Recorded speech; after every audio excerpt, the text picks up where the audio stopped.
Salut à tous, je vous ai présenté il y a pas longtemps un exercice de peinture numérique qui consiste à reproduire des photos, donc c'est-à-dire reproduire au mieux la couleur et la lumière pour mieux s'entraîner à comprendre comment ça marche et pour le refaire ensuite correctement. Donc certains m'ont demandé si j'avais utilisé la pipette pour cet exercice-là. Le but évidemment c'est de ne pas l'utiliser, donc la pipette je le rappelle, c'est le petit outil qui vous permet de cliquer sur une couleur pour la sélectionner directement et pouvoir l'utiliser sans avoir à chercher vous-même dans la palette où est-ce qu'elle se trouve. Et justement, tout l'intérêt de l'exercice, c'est de devoir le faire soi-même à la main ou plutôt à l'œil, plutôt que de se reposer sur la pipette, parce qu'on peut s'en servir évidemment quand on est plus, on va dire, aguerri par rapport à ça. Mais là, pour l'instant, le mieux, c'est de prendre directement la couleur dans la palette et de devoir faire soi-même cet exercice-là pour mieux comprendre la couleur et mieux l'utiliser. Certains d'entre vous m'ont dit que les illustrations étaient pas mal faites et que justement c'était assez bien, etc., que c'était bien composé et tout ça, mais je suis beaucoup plus critique par rapport à ça parce que je pense que comme c'est un exercice qui doit justement apprendre à mieux faire les couleurs, il y a pas mal de choses qui sont à revoir et on va passer directement sur l'écran pour que je vous montre comment est-ce que ça s'est passé. Donc je remonte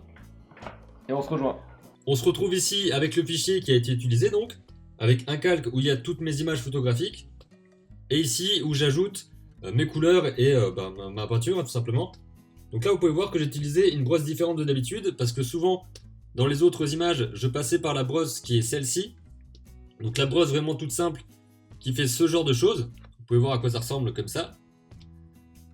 Donc on va dire que c'est assez dur sur le bout ici, mais ça reste quand même dans cet aspect flou, et vous m'avez encore pas mal dit que c'était très flou dans mes images, donc c'est pas quelque chose de voulu. En fait j'utilise ça ici, qui a des bords, je vais prendre quelque chose de plus foncé, qui a des bords différents. Vous voyez que c'est des bords qui ne sont pas nets, donc ça permet de donner un effet assez intéressant. Donc c'est avec ça que j'ai travaillé pour ces illustrations là, donc ça je peux le dégager.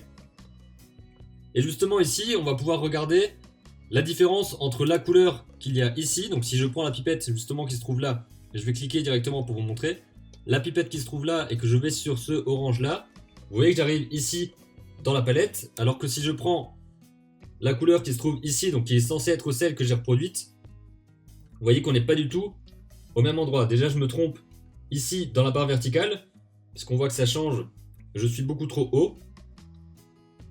Et pareil dans la saturation, etc., je suis pas au bon endroit. Donc ça permet de bien comparer les choses assez facilement en cliquant comme ça, et justement ça permet vraiment de voir les erreurs qui se sont déroulées. Par exemple ici on observe bien que ce bleu n'est pas du tout le même que ce bleu,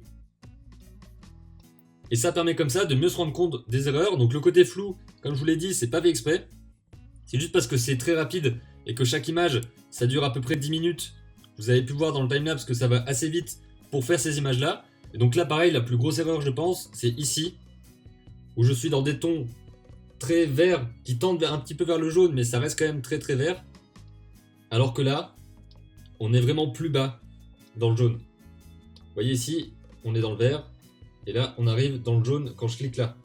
Donc c'est vraiment ce genre de choses qui permet de voir mieux ce qui a été et ce qui n'a pas été. Je trouve que celle-ci fonctionne assez bien, celle-là aussi, celle-là bof, celle-là ça peut aller parfois, mais on voit surtout que ce bleu,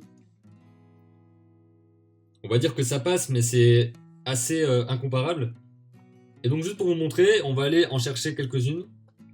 Donc là si je prends par exemple cette image là, je prends ici un autre calque et on va aller chercher nos différentes couleurs. Donc on va commencer par la couleur du fond, qui devrait se trouver... Alors on voit que c'est un violet qui tend un petit peu vers le rose ici.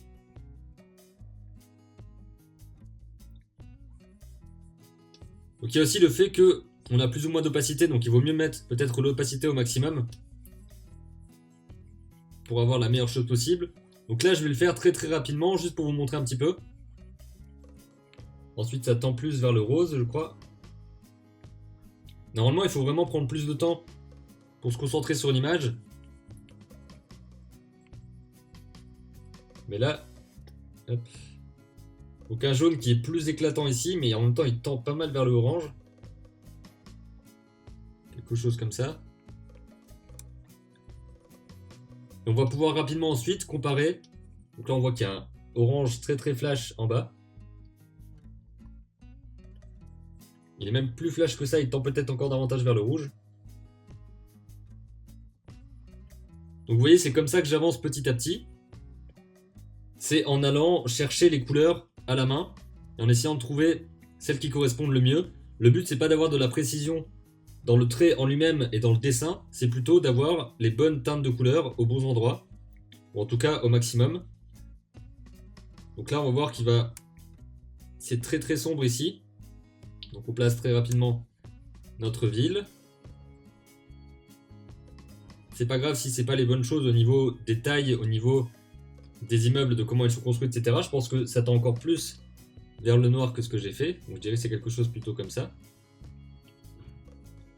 Donc encore une fois, je le répète, c'est fait assez rapidement. Je pense que vous avez compris le principe maintenant. Donc il y a du jaune qui tend presque vers un blanc, je dirais. Qui est comme ça et qui doit être assez vif. Pareil pour le rouge qui aura juste un peu plus bas. Je sais pas trop si c'est ce rouge qui serait vers là ou un rouge plus pétant comme ça. Je dirais que ce serait plus comme ça. Quelque chose de flash avec pareil quelques petites touches de bleu-vert qui sont ces lumières là dans la ville. Ici, ici, une touche de jaune qui sont des flashs de lumière qui se trouvent dans la ville quoi. Un orange assez flash qui est sur le côté parce que c'est... Voilà, je dirais que même que ça tend peut-être encore plus vers le rouge. Qui se trouve juste là. Et qui permet aussi de répondre un petit peu aux couleurs qu'il y a derrière. Donc là on peut faire ça en appuyant plus ou moins sur le stylet. Pour avoir une plus ou moins grande pression, etc. Et de faire une transition entre ces deux couleurs. Ce qui n'est pas forcément évident. Là vous voyez, j'ai essayé de prendre une couleur qui est entre celle-ci et celle-ci pour la placer au milieu et faire plus ou moins une sorte de dégradé qui n'est pas super bien géré ici. Donc en gros voilà ce que ça donnerait, c'est juste le fait d'aller prendre les couleurs et d'essayer de les mettre aux bons endroits. Donc ensuite on voit qu'on peut prendre d'autres exemples avec différents types de teintes et je vais repasser ici. Parce que vous verrez mieux ce que je dis. Voilà. Donc vous avez vu ici que c'est assez rapide à faire, il suffit de bien se concentrer pour voir quelles couleurs et quelles lumières sont à mettre à quels endroits. C'est un exercice qui n'est pas évident, mais justement, c'est pour ça qu'il faut le faire régulièrement. Là, c'était la première fois que je le faisais, et le deuxième, c'est le deuxième que je faisais là en live, on va dire. Donc ça m'a permis un petit peu de mieux voir comment se passent les couleurs. Au niveau de la composition, ça peut aider aussi parce qu'on voit comment sont placées les choses dans des photographies qui sont plus ou moins bien composées, etc.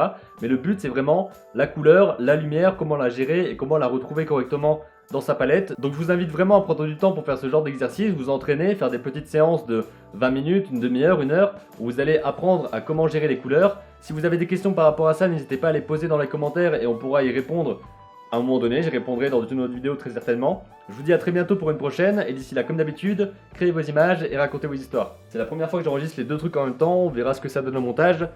J'espère que ça va le faire, je pense que ça va le faire, on verra bien si ça l'a fait. Bonsoir.